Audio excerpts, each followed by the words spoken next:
let's start, Logan, with the problem.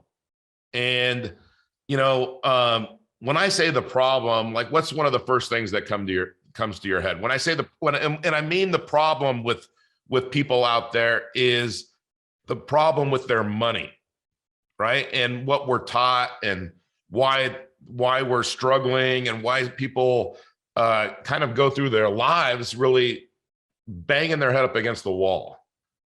Yeah, I think one of the biggest problems is lack of control and not understanding or trusting other people with your money more than yourself. Not Yeah. understanding that money has to move instead of handing it over to somebody and unfortunately having them move it for you or them having the control over it. So it's that confidence to have as much confidence in yourself, I feel like, as people have in strangers that they don't even know. You said something, Logan, that you said a lot right there in those 2 points, because we don't have confidence in ourselves, but we have confidence in other people, and really for no reason.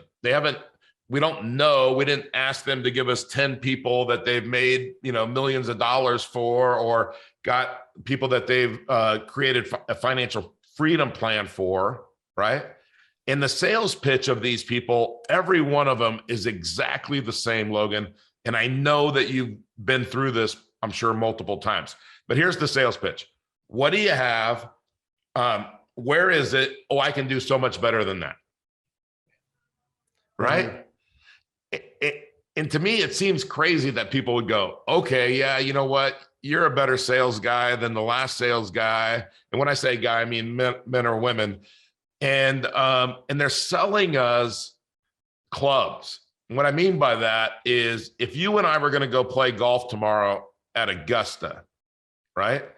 And I gave you the choice of one of 2 things. By the way, I wish we were going to play golf tomorrow at Augusta. Yeah. But I'm going to either give you Tiger Woods clubs, and we're going to assume for a minute those are the best clubs money can buy, or I'm going to give you his swing. Which one do you want? The swing. The swing, because I'm pretty sure he could take any club and beat both of us, right? Well, maybe not right now. Okay, maybe I should have used somebody else as an example since he's injured.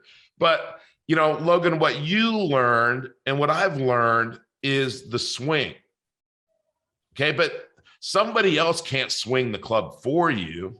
That just doesn't make any sense in most things in life. And it doesn't make sense in money in your life. I totally agree. And I think that's where we could draw so many different analogies, but probably one of the best, and I know you even were one, the financial advisor, right? We even call them a financial advisor. And you would think that their job would be to advise you, to help you with your money. But how many people do you know, or how many people are listening right now that have a financial advisor and know the same amount from day one to, day on 5 years with them? They're not advising if you're not learning. And I think that therein lies the problem. When you work so hard for your money and you're willing to turn that hard, because I think that's not the problem right now. I think a lot of people work really, really hard for their money, but I think a lot of people are not taking the next step and educating themselves to make sure that their money works hard for them. And instead they make choices of taking that money, hand it over to a financial advisor that probably doesn't understand money either, right? They're the middleman, they're the people in between. I would even ask them, it's the questions, because, right, you don't need to know everything about money. But I don't understand where in society we thought it was okay to turn our hard-earned money over to a stranger, to a financial advisor, and not ask them simple questions like, hey, I'm giving you my money because I want to be retired. I want to be financially free.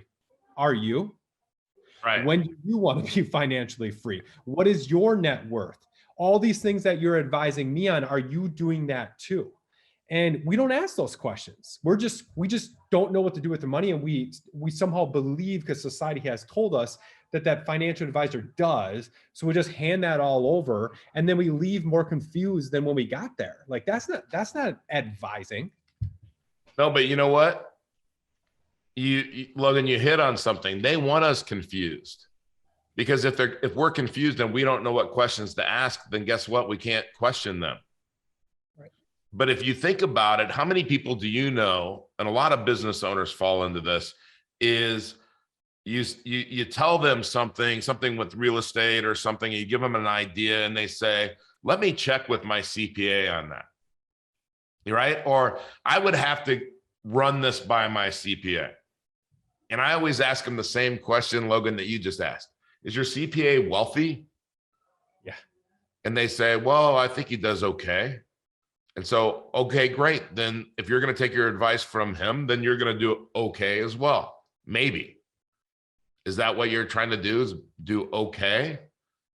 And when we have the confidence through preparation, right? If you think about it, education is preparation, right? And the only way to educate yourself is to take action and start to learn something. Call people. I mean, be a pain in the, I mean, remember the kid that always would raise their hand and everybody around would go, oh, is that another question? Are you going to ask another question? Guess what? That kid learned everything they needed to learn.